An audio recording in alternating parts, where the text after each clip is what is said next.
Bonjour à toutes et à tous et bienvenue sur Un air de RH, le rendez-vous des dirigeants de PME et des professionnels des ressources humaines pour agir concrètement sur les enjeux du quotidien en entreprise. Aujourd'hui, dans notre podcast proposé par les éditions Tissot et Culture RH, nous allons parler motivation des équipes. Fin d'année rime souvent avec fatigue, surcharge, bilan et dernières échéances à boucler. C'est une période particulière où la motivation peut naturellement s'essouffler alors même que l'entreprise a besoin de rester mobilisée.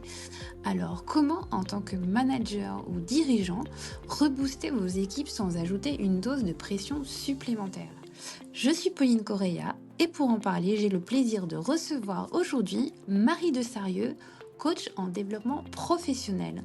Ensemble, nous allons voir comment garder l'énergie, l'envie et l'engagement jusqu'au bout en cultivant un vrai climat d'énergie positive et de reconnaissance. C'est parti!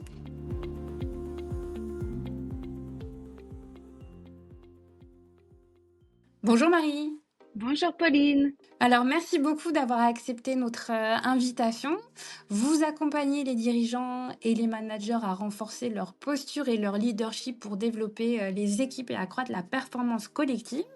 Je vous propose de commencer cet épisode de podcast par du contextuel pour comprendre les dynamiques de fin d'année en entreprise. Alors, Marie, pourquoi, d'après vous, la motivation des équipes s'essouffle souvent en cette période de fin d'année? Alors, je dirais qu'en fait, là-dessus, il y a un peu un double sujet. Déjà, le premier, c'est que souvent, c'est pas un manque de motivation, c'est plutôt un trop-plein. Parce qu'en fin d'année, les équipes ont accumulé toute la charge mentale, la fatigue, les imprévus de l'année. Et on arrive un peu à une saturation cognitive émotionnelle. On a les objectifs à boucler qui ajoutent en fait en plus un peu de rythme, de tension, etc. Et c'est un moment où la motivation finalement va pas baisser par flemme, mais plutôt parce que les ressources internes sont entamées. La deuxième chose, c'est que en fin d'année, on attaque l'hiver, qui mine de rien est une saison où la lumière se fait plus rare, où l'énergie baisse de fait. Donc tout ça mis bout à bout, on arrive souvent à une motivation un petit peu plus compliquée, un peu plus faible que sur d'autres parties de l'année. Rien de très surprenant finalement, on doit être assez nombreux à être touchés par cette situation. Est-ce que vous pouvez nous en dire un peu sur les signes de cette baisse de motivation ou plutôt quelles sont les répercussions sur le comportement des salariés? Alors en fait, les signes justement de cette baisse de motivation, je dirais que on peut voir l'équipe en fait qui va commencer à décrocher avec des échanges qui vont devenir beaucoup plus courts, beaucoup plus factuels.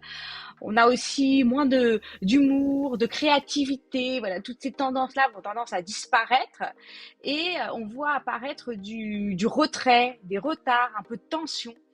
Les priorités aussi sont plus floues et chacun va avoir tendance à se recentrer sur son périmètre, en fait, un peu à s'auto-centrer et peut-être moins penser collectif.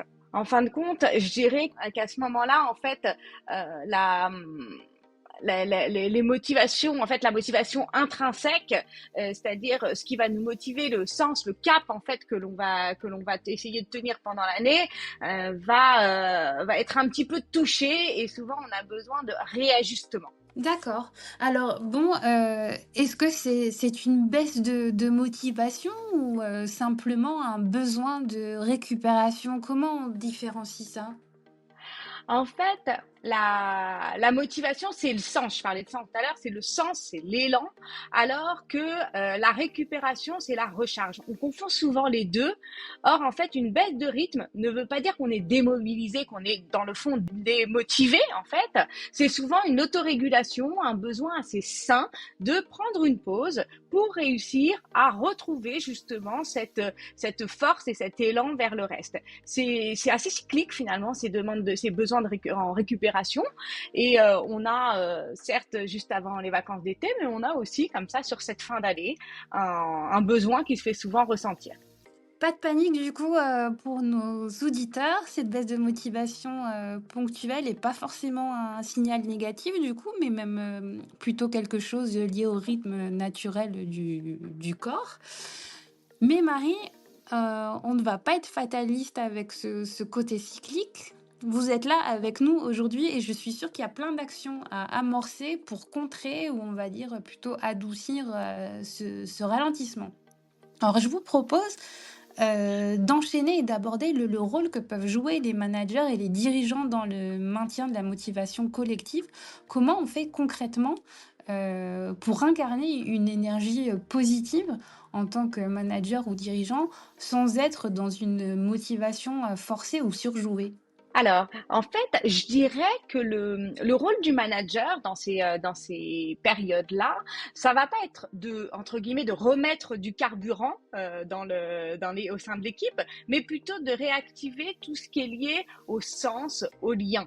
En fait, quand la tension monte, la tentation d'un manager, ça pourrait être de pousser davantage, d'essayer de surjouer, comme vous le disiez tout à l'heure. Alors que souvent, en fin de compte, ça va être beaucoup plus positif de ralentir, de reconnecter les gens ensemble pour renouer avec cette motivation d'équipe. Finalement, un petit peu de donner du cadre, donner une direction, emmener les gens en fait sur une direction commune et le rôle du manager va être aussi d'écouter les signaux faibles, de donner de la disponibilité pour que chacun puisse justement se sentir écouté, entendu et pouvoir ainsi retrouver ce cap commun. Voilà. Autre chose qui est important aussi, c'est que le manager est aussi un humain. Et en général, certes, on dit que l'équipe va avoir cette tendance à motivation un petit peu en berne, mais généralement, le manager aussi. Le manager peut avoir cette même tendance, ces mêmes signaux faibles, on va dire, qui s'invitent chez lui aussi. Et du coup, ça va être aussi son rôle, peut-être, de le partager, d'en parler de façon authentique, de dire qu'en fait, lui aussi est concerné par ça et que ce n'est pas grave. En tout cas, la tendance, on va dire, ce qu'il faut éviter, c'est la tendance de dire allez, on y va, on y croit, alors que c'est difficile pour tout le monde. Et on va plutôt conseiller à un manager de faire preuve d'une énergie authentique, entre guillemets, de dire je sais que c'est une période dense, en fait, de reconnaître la situation, je sais que c'est une période dense, mais on respire, on va garder le cap ensemble et je suis là avec vous. D'accord. Alors, j'ai une autre petite question pour vous. Comment on fait pour, gérer justement la double contrainte entre, atteindre les objectifs, fixés pour cette fin d'année et mettre en place des actions pour le bien-être des équipes? Alors, la difficulté là pour le manager, ça va être de trouver l'équilibre, le bon équilibre en fait entre performance et la récupération nécessaire des équipes. Du coup, c'est un peu tout l'art de manager entre guillemets, c'est qu'il n'y a pas il y a pas de résultat sans humain. Clairement, si le manager impose des résultats plutôt que d'aller ensemble vers un objectif commun, on va avoir du mal à réussir. Donc, le rôle ici du manager va être de peut-être d'accompagner sur le fait de hiérarchiser, de se dire qu'est-ce qu'on va prioriser, sachant le temps qui nous reste actuellement ensemble d'ici la fin de l'année, qu'est-ce qu'on va prioriser, qu'est-ce qu'on va reporter. En fait, son rôle va être vraiment de donner de la visibilité et surtout d'encourager les temps de pause, aussi les temps de pause utiles, entre guillemets, qui peuvent être un café d'équipe, qui peuvent être un moment ensemble, en fait, et qui va renouer les liens et qui ainsi pourront sauver peut-être cette motivation de fin d'année, parfois difficile à retrouver ensemble. Tout à fait, Marie. Je rebondis donc justement sur ce que vous êtes en train de dire par rapport au fait de privilégier des moments de pause un peu plus informels pour recréer du lien. Est-ce qu'il y a d'autres rituels ou pratiques simples qui peuvent aider à relancer une énergie collective?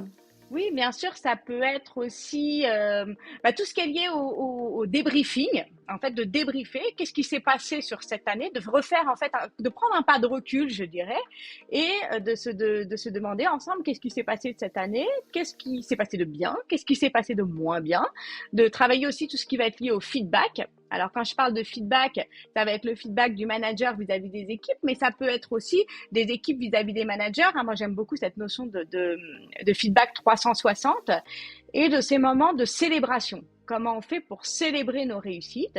Qu'est-ce qui s'est bien passé cette année? Qu'est-ce que l'on a envie de garder? Quels sont nos succès collectifs et individuels? Et du coup, de profiter de ces moments-là pour en faire un petit peu des moments de partage, de fête, etc. Un, un autre point important peut être aussi tout ce qui va être du recentrage, bilan d'équipe, de prendre en fait, alors moi je le fais souvent sous forme de tableau assez simple, hein, où on va prendre un tableau en 3 parties. Qu'est-ce qu'on garde?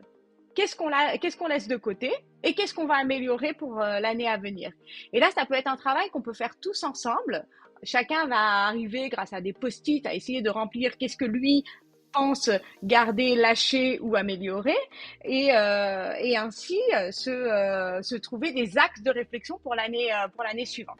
Et enfin, un autre dernier moment qui peut être intéressant aussi, ce sont les moments d'apprentissage. La mise en commun des moments de difficulté et se dire, tiens, voilà ce qu'on a raté cette année, qu'est-ce qu'on a réussi à mettre en place ou qu'est-ce qu'on aurait pu mettre en place pour aller au-delà, pour passer outre, pour réussir, voilà. Et ces moments-là, moi j'appelle ça des bacs rouges entre guillemets, où on reprend les difficultés et on voit ce que l'on en tire pour l'avenir. Et du coup, ces moments-là, en fait, ça va être un gain de temps. C'est une façon, en fait, de prendre une pause, de réfléchir en collectif et de gagner du temps dans le futur. Alors, on a évoqué le rôle moteur du manager dans la motivation des équipes, mais et pour soi-même, quand on est manager, on n'est pas forcément épargné par cette baisse de motivation en fin d'année. Alors, pour eux, euh, quelle technique il y a pour qu'ils restent motivés aussi, ces managers? Ah, ah bah oui, hein, parce que les managers sont finalement qu'un membre de l'équipe aussi, à certains moments. Et du coup, ce qui s'applique pour les uns s'applique pour les autres aussi. Pour rester motivé, c'est important d'avoir ces moments de recharge dont on a parlé tout au début. Donc, c'est s'autoriser à lever le pied. Et finalement, pour le manager aussi, c'est important de savoir, d'apprendre à lever le pied, de montrer l'exemple. De toute façon, le manager, il a aussi un rôle d'exemplarité vis-à-vis de l'équipe. Et du coup, un manager qui est épuisé, qui va au bout du bout, ne peut pas inspirer.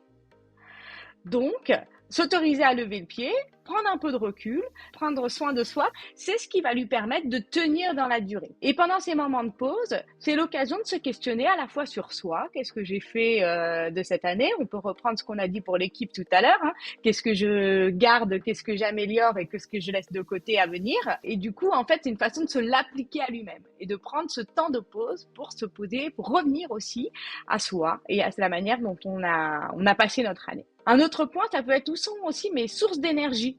Qu'est-ce qui me motive vraiment? Qu'est-ce qui est compliqué pour moi? Qu'est-ce que je peux mettre en place? Tout ça, ce sont des petites questions en tant que manager qui peut être riche de se poser justement dans ces moments de pause, de faire un bilan du travail accompli et de ce que l'on souhaite mettre en place dans l'année à venir. Alors, est-ce qu'il y a des leviers non financiers et autres que la reconnaissance qui peuvent aider à raviver l'engagement des collaborateurs, qu'ils soient managers ou faisant partie de l'équipe? C'est intéressant cette question parce qu'en fait, l'argent, enfin tout ce qui va être moyen financier, c'est ce qui va relever des sources de motivation extrinsèques entre guillemets, et du coup, ce sont des sources de motivation qui vont être relativement court terme. Alors qu'un engagement plus durable va reposer complètement sur autre chose, il va plutôt reposer sur ce qui est lié à la confiance, à la reconnaissance, à l'autonomie, au sentiment d'utilité. Donc, en effet, comme levier, ce qui peut être intéressant pour un manager, c'est se dire comment je fais aujourd'hui pour permettre aux équipes de gagner en confiance, pareil en reconnaissance, en autonomie et en sentiment d'utilité. Qu'est-ce qu'en fait je leur donne ou de quoi auraient-ils besoin pour gagner sur ces 4 leviers-là? Voilà, c'est ça qui fait rester les gens, hein, clairement, c'est pas juste une prime. C'est vraiment le sentiment de compter, de faire partie de l'équipe, de contribuer. Et est-ce que ça peut passer par de la souplesse organisationnelle, par exemple? Bien sûr, bah, de toutes les façons, ça en fait partie, hein, pour permettre aux personnes de gagner en autonomie. Finalement, c'est aussi gagner en autonomie, c'est aussi permettre aux personnes de prendre leurs responsabilités. Et pour ça, donc certes, de la délégation, on va passer par la délégation, par la manière de déléguer. Et ce qui va être important là-dedans, c'est de comment je délègue, comment je permets à mon équipe de gagner en autonomie, à savoir, est-ce que je délègue une tâche, ce qui dans ce cas-là est relativement réducteur, ou est-ce que je lui délègue une réelle responsabilité? C'est-à-dire, il sait ce que j'attends de lui, Mais par contre, la manière dont il va arriver à la fin ou à la responsabilité déléguée lui incombe. Il a une certaine souplesse en fait dans son organisation et dans sa manière de mener à bien ses objectifs. Ok. Donc au-delà de, j'allais dire, de la motivation à redonner en cette fin d'année, ça peut être le moment aussi d'utiliser cette période pour engager les équipes, j'allais dire, sur plus long terme, sur l'avenir. Comment on s'y prend et comment on engage ce processus pour davantage se projeter plus loin? Hmm. Alors là, en effet, se projeter sur l'avenir, ça va être aussi comment on fait pour travailler sur des objectifs finalement.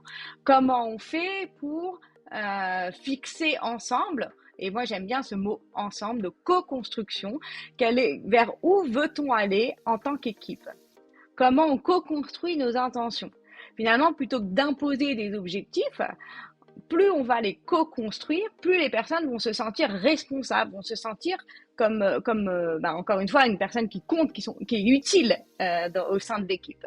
Et pour cela, moi, ce que je conseille souvent, c'est de le faire autour d'un moment de partage, de co-construire où l'équipe souhaite aller ensemble et comment chacun va contribuer à l'atteinte de cet objectif, de cette vision commune.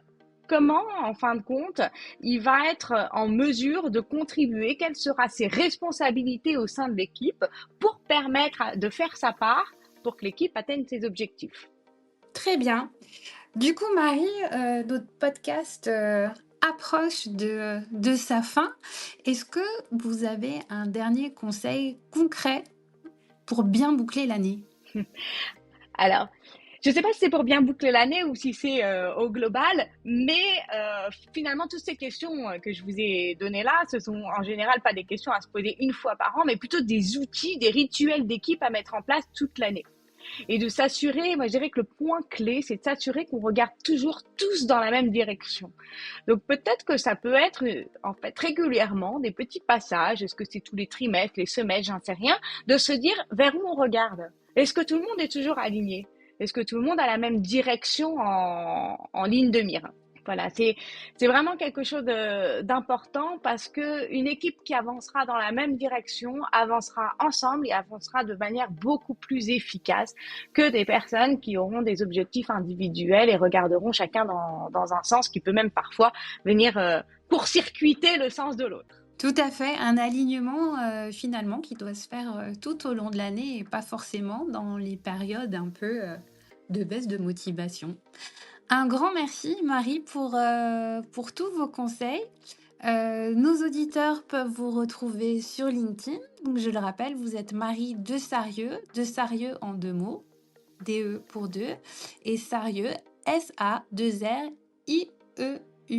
À très bientôt. Merci, Marie. Merci beaucoup, Pauline. Vous l'aurez compris, cette période de fin d'année n'est pas seulement un moment de fatigue ou de ralentissement. C'est aussi une formidable opportunité pour recréer du lien, valoriser ce qui a été accompli et préparer sereinement la suite.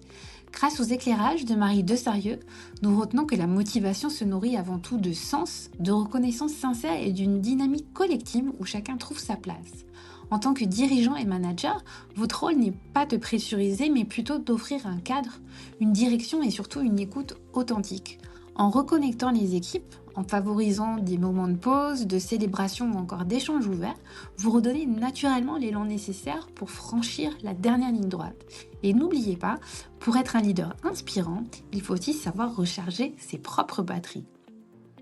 Enfin, profitez de cette période pour engager vos collaborateurs dans la co-construction de l'année à venir.